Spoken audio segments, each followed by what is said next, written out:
Action and reaction आहे. जीवन म्हणजे काय? Action and reaction. हे ॲक्शन रिॲक्शन आपल्या आतमध्ये होतं आणि बाहेर होतं. कॉन्शियस माइंड, सबकॉन्शियस माइंड, बहिर्मन अंतर्मनाचं ॲक्शन रिॲक्शन. आणि आपण लोकांकडे, लोकांच्यासाठी, लोकांच्या प्रती आपण जी ॲक्शन करतो त्याप्रमाणे लोकांकडून आपल्याला रिॲक्शन मिळतं. त्याप्रमाणे आपल्याला लोकांकडून रिॲक्शन मिळतं. अशा तऱ्हेने ॲक्शन आणि रिॲक्शन चाललेलं असतं. महाभारत बघा, महाभारत म्हणजे ॲक्शन रिॲक्शन आहे. रामायण बघा, ॲक्शन रिॲक्शन आहे. हिंदुस्थानचा इतिहास बघा, ॲक्शन रिॲक्शन आहे. जगाचा इतिहास बघा, ॲक्शन अँड रिॲक्शन आहे. हे ॲक्शन रिॲक्शन आहे. म्हणून आपण सावध असलो पाहिजे ॲक्शनच्या ठिकाणी. ॲक्शन चांगली झाली की रिॲक्शन चांगली होणार. ॲक्शन चांगली झाली की रिॲक्शन चांगली होणार. म्हणून ॲक्शन काय करायची?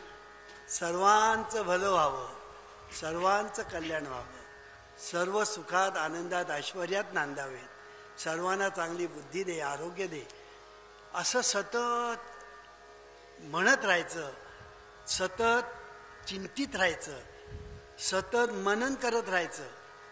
आणि हे जितकं तुम्ही आवडीने म्हणाल, गोडीने म्हणाल, तल्लीन होऊन म्हणाल, तद्रूप होऊन म्हणाल, तितके रिझल्ट्स लवकर. मी नेहमी सांगतो, विश्वप्रार्थना म्हणा, 6 महिन्यात तुम्हाला रिझल्ट मिळेल, पण 6 आठवड्यात पण मिळेल, 6 दिवसात पण मिळेल. तुम्ही म्हणता कशी ह्याच्यावर अवलंबून आहे.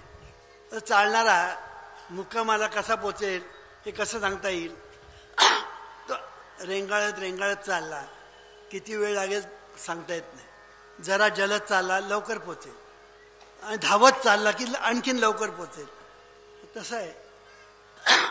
तुम्ही विश्वप्रार्थना कशी म्हणता याच्यावर रिझल्ट तुम्हाला ताबडतोब किंवा उशिरा मिळणं हे महत्त्वाचं. तीच गोष्ट नामस्मरणाची आहे. नामस्मरण करायचं म्हणून करणं आणि नामस्मरण देवाच्या आवडीने करणं, देवाच्या प्रेमाने करणं, देवाच्या गोडीने करणं, ह्याच्यामध्ये फरक आहे. तुकाराम महाराज जे नामस्मरण करतात ते आपण करतो काय? ते करत नाही आपण. ते सांगायचा मुद्दा असा की आपण जे करतो ते काय करतो, कसं करतो, याच्यावर आपल्याला रिझल्ट्स मिळत असतात.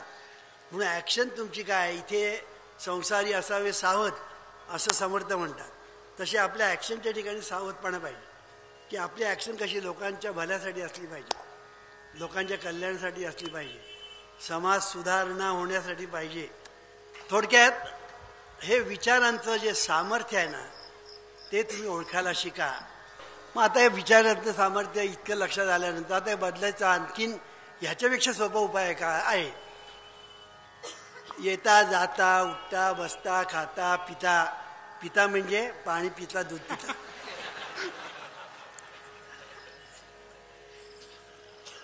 ही विश्वप्रार्थना म्हणायची रिकामपणी. एक छंद लावून घ्यायचा. असं म्हटलं ना, असा दरी छंद, असा दरी छंद, जाईल तुटोनिया बवबंद, असं म्हटलं. छंद कळलं की नाही? छंद असा घ्यायचा की ती सवय झाली पाहिजे. विश्वप्रार्थना म्हणण्याची सवय. सवय का? तर सवय आणि अंतर्मन म्हणजे सबकॉन्शियस माइंड याचा संबंध आहे.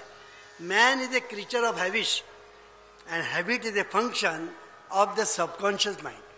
म्हणून आपले विश्वप्रार्थना म्हणण्याची एक सवय तुम्ही जेवढी लावून घ्याल तेवढी ती अंतर्मनामध्ये जात जाईल. आणि अंतर्मनामध्ये ती एकदा गेली, अंतर्मनामध्ये त्या प्रार्थने एकदा मूळ धरलं, अंतर्मनाने त्या प्रार्थनेने त्या अंतर्मनामध्ये एकदा मूळ धरलं, त्या ठिकाणी रुजलं, तिथून ते स्फुरलं की जीवनामध्ये त्याप्रमाणे ते साकार होतं. इतकं हे सोपं आहे. फक्त मगाशी म्हटल्याप्रमाणे प्रार्थना म्हणायची आवडीने गोडीने आणि प्रयत्न प्रामाणिकपणे करायचे. एवढ्या 2 गोष्टी जर आपण केल्या, जीवनामध्ये तुम्हाला काहीही कमी पडणार नाही, काहीही कमी पडणार नाही. उलट सुख तुमच्या घरी पाणी भरेल.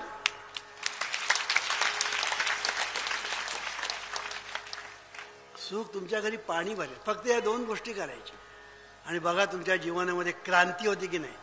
आणि शेवटी तुमच्या जीवनामध्ये क्रांती म्हणजेच समाजामध्ये क्रांती, म्हणजेच राष्ट्रामध्ये क्रांती, म्हणजेच विश्वामध्ये क्रांती. आणि म्हणून हा जो जीवनविद्येचा हा जो विचार आहे, हा विचार पकडायला शिका.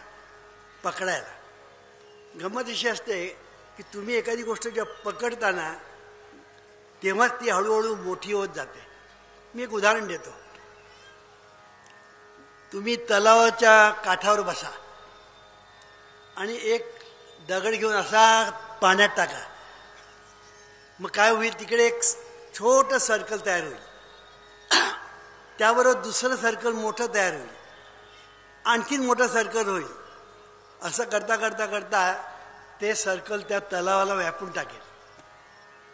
तसं आपल्या जीवनामध्ये एक दगड टाका प्रार्थनेचा आणि तो घट्ट धरून ठेवा. तो घट्ट धरून ठेवा. म्हणजे तुम्हाला असा अनुभव होईल की त्याचं वलय जे सुरुवातीला छोटं होतं ना, हळूहळू मोठं होता होता होता होता होता जीवनाला व्यापून टाकेल. इतकं हे सोपं आहे. ह्याच्यापेक्षा सोपं काय असणार मला सांगा. मी तुम्हाला असं सांगत नाही तीर्थयात्रा करा, व्रतवैकल्य करा, उपास तापास करा, उभं आडवं गंध लावा, यज्ञ याग करा, अभिषेक, असलं काही मी तुम्हाला सांगत नाही करा. ते करू नका असंही मी म्हणत नाही. करा, पण विचार बदला, हे महत्त्वाचं. विचार बदलणे महत्त्वाचं आहे. याने मगाशी सांगितलं 2 तास पूजा करतो आहे आणि पूजा करून उठले की लोकांना टोप्या घालतो आहे. एक सासूबाई 2 तास हातात माळ घेऊन जप करते आहे. जप पुरा झाला की सुनेला छळते आहे. काय उपयोग आहे त्याचा? उपयोग काय नाही. म्हणून आपण हे सर्व कशासाठी करतो आहे? पूजा कशासाठी करायची, ध्यान कशासाठी करायचं, प्रार्थना कशासाठी करायची, तप कशासाठी करायचं, हे पहिलं लक्षात पाहिजे ना. म्हणून आम्ही काय सांगतो, शुभचिंतन करणं हेच ध्यान, शुभ इच्छा करणं हीच प्रार्थना, शुभ बोलणं हेच भजन आणि शुभ करणं हेच पूजन.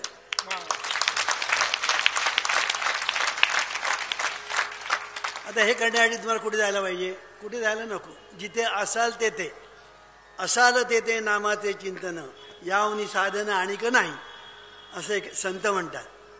कारण की नाही, ठाईच वैसोनी करा एकचित्त, आवडी अनंत आळवावा. म्हणून प्रार्थना धरा. तुकाराम महाराज काय म्हणतात, एक धरीला चित्ती आम्ही रखुमाईचा पती, असं म्हटलेलं आहे. ही प्रार्थना तुम्ही घट्ट धरून ठेवा. त्याच्यामध्ये देव आहे, त्याच्यामध्ये दैव आहे, त्याच्यामध्ये सर्व आहे. आणि एकदा ही प्रार्थना घट्ट धरली ना की सर्व ट्रान्सफर सीन, फिल्म बदला की जीवन बदलेल. एवढी साधी गोष्ट आहे. आता हे करायचं की न करायचं हे कोणी ठरवायचं? तू ठरवायचं. म्हणून तूच आहेस तुझ्या जीवनाचा. आता गंमत अशी आहे की प्रार्थना म्हणा सांगतो आम्ही, प्रार्थना म्हणा सांगतो, पण गंमत अशी होते की लोक प्रार्थना म्हणायला सुद्धा आळस करतात, कंटाळा करतात. म्हणून आणखीन आम्ही सोपं करण्याचा प्रयत्न केला. म्हणजे जेवढं सोपं करता येईल ना, ती एखादी माऊली असते बघा, ती बाजारात जाते, भाजीपाला आणते, स्वयंपाक करते, ताटपाट मांडते, ताटामध्ये अन्न वाढते, ते कालवते आणि लेकराच्या मुखात घालते. आता लेकरांनी म्हटलं, आई तूच चाव आणि तूच गिळ, तर आई काय म्हणणार? कपाळाला हात लावणार. तसं आम्ही तुमच्यासाठी भाजीपाला आणला, स्वयंपाक केला, ताटपाट मांडलं,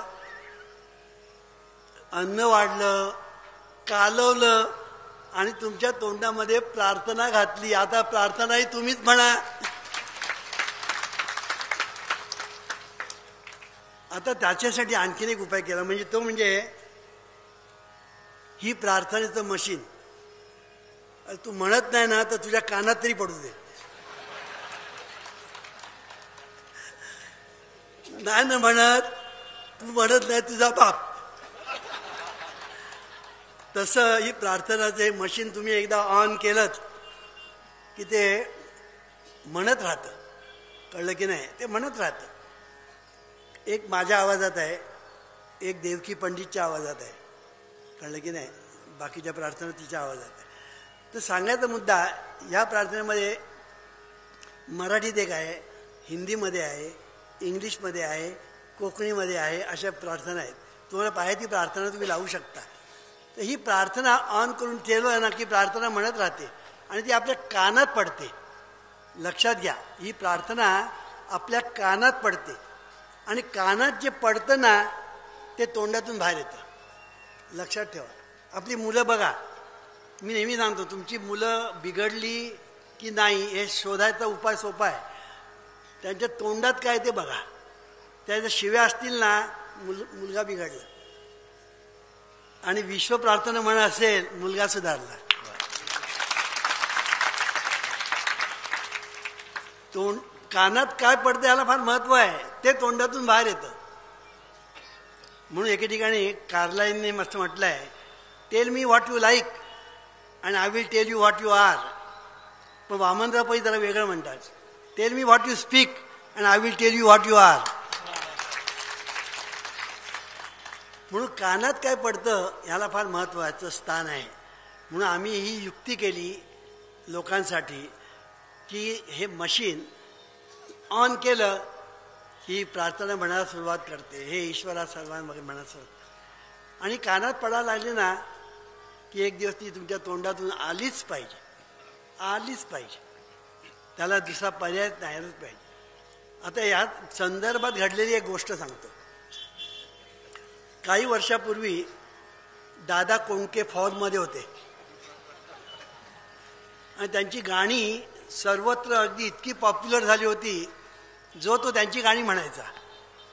लग्न असो, मुंज असो, समारंभ असो, त्याची गाणी लागलेली असायची. दादा कोंडके हा मोठा हुशार मुलगा होता बरं का, माणूस होता. त्याचे सिनेमे मला आवडायचे. कळलं की नाही? मी जास्त बघितले नाही, एक दोन बघितले, पण मला खूप आवडायचे. तो माणूसही आवडतो आणि त्याचे ते हे पण आवडतं. तर ती गाणी त्याची पॉप्युलर झाली होती. एकदा आमच्या शेजारी, मी त्या ठिकाणी दादरला राहत होतो, तेव्हा आमच्या शेजारच्या बिल्डिंगमध्ये समारंभ होता, कसला तरी वाढदिवस काहीतरी होता आणि गाणं लागलं होतं की दादा कोंडकेचं सिनेमातलं, काय ग सखू काय ग सखू बोला दाजीबा बोला दाजीबा. हे काय ग सखू माझ्या कानात पडलं. आंघोळीची वेळ झाली, मी टॉवेल घेतला आणि बाथरूममध्ये गेलो. तोंडामध्ये काय ग सखू आणि मी एकदम चकित झालो.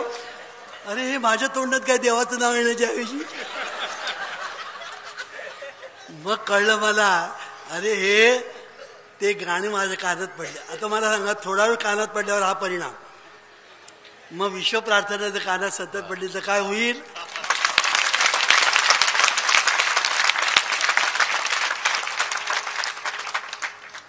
आणखीन एक उपाय केला आम्ही.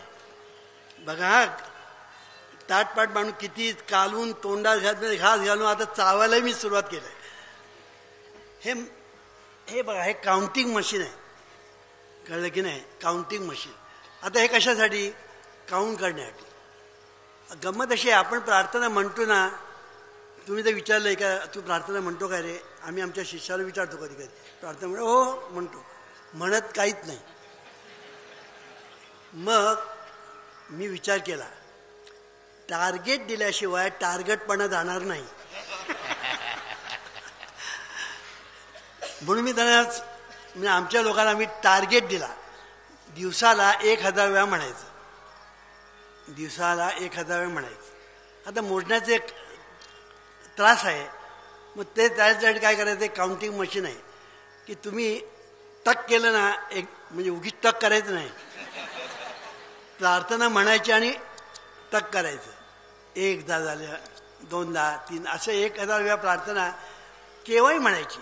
एके ठिकाणी बसून म्हटलं पाहिजे असं नाही. बसून म्हणा, उठून म्हणा, निजून म्हणा, जसं म्हणता येईल तसं म्हणा, पण म्हणा. जसं म्हणता येईल तसं म्हणा. वामनराव पै ते सांगतात, विश्व प्रार्थना म्हणा. आणि तुमच्या जीवनामध्ये काय क्रांती घडते ती पहा. म्हणून काउंटिंग करण्यासाठी 1000 केव्हाही, जेव्हा जेव्हा तुम्ही आता ऑफिसला गेलात, 4 मजली इमारत आहे, लिफ्टसाठी थांबलात ना, लिफ्ट येईपर्यंत टक टक टक म्हणजे प्रार्थना म्हणा. टक टक म्हणजे प्रार्थना. पुन्हा पुन्हा सांगतो. आणि 1000 वेळा म्हणायची. आता या संदर्भात आणि एक गोष्ट सांगतो. पुण्याहून मला एका माणसाचा फोन आला. म्हणा, वामनराव तुम्हाला मला भेटायचं आहे. म्हटलं ये भेटायला. आणि त्यांनी मला काय सांगितलं, मी दिवसाला 5000 वेळा प्रार्थना म्हणतो. 5000 वेळा प्रार्थना. मी त्याला विचारलं, एवढी प्रार्थना तुला वेळ मिळतो कसा? तो म्हणा, मी सिक्युरिटीमध्ये आहे. मी सिक्युरिटीमध्ये आहे, त्याचा भरपूर वेळ मी त्या प्रार्थनेसाठी वापरतो. बोलता बोलता त्याने आपलं नाव सांगितलं. तो होता मुसलमान. म्हणजे एक मुसलमान 5000 वेळा प्रार्थना म्हणतो. आणि त्यांनी मला सांगितलं, ही प्रार्थना म्हणायला लागल्यापासून माझी प्रगती होत चाललेली आहे. आता मग तुम्हाला 5000 जाऊ दे, पण 1000 म्हणायला काही हरकत आहे का? काहीच हरकत नाही. म्हणून एक टार्गेट ठेवल्याशिवाय काही होत नाही. हल्ली बघा ऑफिसमध्ये टार्गेट देतात. टार्गेट दिल्यानंतर लोक कामं करतात, नाही तर कामच करत नाहीत. म्हणून टार्गेट देतात. म्हणून आम्ही हा टार्गेट दिलेला आहे विश्व प्रार्थनेचा. ही प्रार्थनेचं मशीन आहे, लावा. आता तुम्ही म्हणा आणखीन काय केलं हो वामनराव तुम्ही, तेही सांगतो. ही जीवनविद्येचं जे तत्त्वज्ञान आहे ना, ते तसं बघायला गेलं ना, मी जेव्हा तत्त्वज्ञान सांगेन, आता मी तुम्हाला अगदी हलकं फुलकं सांगतो, कारण 2 दिवसामध्ये मी तुम्हाला काय काय सांगणार. पण जेव्हा मी तत्त्वज्ञान सांगेन तेव्हा ते फार खोल असतं. तत्त्वज्ञान खोल असतं. तर हे जे तत्त्वज्ञान जे आहे ते मोठं तत्त्वज्ञान आहे, खोल आहे. पण त्याचबरोबर ते समजून सांगितलं तर समजण्यासारखं आहे. आणि त्याच्यासाठी आम्ही एक उपाय केलेला आहे. आणि तो उपाय म्हणजे असा की आमच्या चिरंजीवाने एक कोर्स सुरू केलेला आहे, स्वानंद योग म्हणून. त्याच्यामध्ये बेसिक आणि ॲडव्हान्स असे कोर्स केलेले आहेत. हे कोर्स ज्यांनी केले त्यांना एवढा फायदा झाला की ते म्हणाले आमच्या जीवनामध्ये टर्निंग पॉईंट म्हणजे हा कोर्स आहे, असं त्यांनी मला सांगितलं. अनेक लोकांनी अनेक प्रकाराने आपले अनुभव सांगितलेले आहेत, ते आम्ही रेकॉर्ड पण केलेले आहेत. इतका त्याचा अनुभव. त्याचं कारण का की आम्ही जे तत्त्वज्ञान सांगतो ते त्यांनी थोडक्यामध्ये पण अतिशय सुंदर रीतीने लोकांना कळेल, समजेल, उमजेल आणि भावेल अशा तऱ्हेने ते केलेलं आहे. आणि त्याच्यामध्ये 7 पायऱ्या आहेत. सुख म्हणजे काय, प्रार्थना का म्हणायची, नंतर बहिर्मन म्हणजे काय, अंतर्मन म्हणजे काय, नंतर मनाचं सामर्थ्य काय, विचारांचं वगैरे वगैरे असे 7 पायऱ्या त्यांनी केलेल्या आहेत. डिव्हाइन बँक म्हणून एक आहे. आता डिव्हाइन बँकवर खरं म्हणजे मी बोलायला पाहिजे की डिव्हाइन बँक म्हणजे काय, ती आपल्या आतमध्ये कशी असते, ते डिव्हाइन बँकचं काम कसं चालतं, त्या डिव्हाइन बँकमुळे आपल्या जीवनामध्ये काय घडत असतं, हे सगळा हा एक विषय महत्त्वाचा आहे. पण तो मला सांगायला वेळ नाही, कितीतरी सांगायला मला वेळ नाही. तर हे 7 विषय ते घेतलात. आणि ह्या कोर्स ज्यांनी केला त्यांना अतिशय उत्तम असे लाभ झालेले आहेत. त्याचप्रमाणे ॲडव्हान्स कोर्स तोही तसाच आहे. आणि एक कोर्स आम्ही करतो आहोत, तो म्हणजे विद्यार्थ्यांना मार्गदर्शन. आज विद्यार्थ्यांना मार्गदर्शन नाही, ना घरात ना दारात, ना शाळेत ना कॉलेजमध्ये, कुठेही मार्गदर्शन विद्यार्थ्यांना मिळत नाही. त्यामुळे विद्यार्थी कसे बहकत चालले आहेत ते तुम्ही पाहता. ह्या विद्यार्थ्यांना चांगल्या तऱ्हेने मार्गदर्शन मिळावं, ते उत्तम रीतीने राष्ट्राचे नागरिक व्हावेत आणि राष्ट्र प्रगतीपथावर न्यावं, यासाठी विद्यार्थ्यावर चांगले सुसंस्कार आणि सुपरिणाम करण्यासाठी एक विद्यार्थ्यांसाठी कोर्स केलेला आहे. तोही कोर्स त्यालाही विद्यार्थ्यांकडनं अतिशय उत्तम असा प्रतिसाद मिळालेला आहे, मिळतो आहे, ते करतो आहे. आणखीन माझ्या मनात आहे बायकांसाठी अजून आलेलं नाही, कारण बायका हा फार फार महत्त्वाचं शक्ती आहे बरं का. ते एक स्त्री जर सुधारली ना तर घर सुधारतं, एक स्त्री बिघडली ना तर घर बिघडतं, इतकं त्या स्त्रियांचं महत्त्व आहे. बघा, स्त्रिया भांडायला लागल्या ना की घरामध्ये सगळी भांडणं सुरू होतात. पुरुष भांडले तर काही विशेष होत नाही, ते भांडतात आणि तिथे बिचारे घरी बसतात. हे पुरुष मंडळी आम्ही गरीब आहोत, पण त्या म्हणजे झाशीची राणी, म्हणून त्यांच्यासाठी कोर्स करावा असं मला वाटतं. अजून केलेला नाही, केला की तुम्हाला आम्ही सांगू. असो तर हे कोर्स जे आहेत त्यास ते नावं कोणाला पाहिजे असेल त्यांनी नोंदवावी. करायचं असेल तर करा, आमचा आग्रह नाही. केला तर तुम्हाला लाभ आहे, म्हणून करायचं की न करायचं तुम्ही ठरवा, कारण तूच आहेस तुझ्या जीवनाचा शिल्पकार. ईश्वरा सर्वांना चांगली बुद्धी दे, आरोग्य दे, सर्वांना सुखात आनंदात ऐश्वर्यात ठेव. सर्वांचं भलं कर, कल्याण कर, रक्षण कर आणि तुझे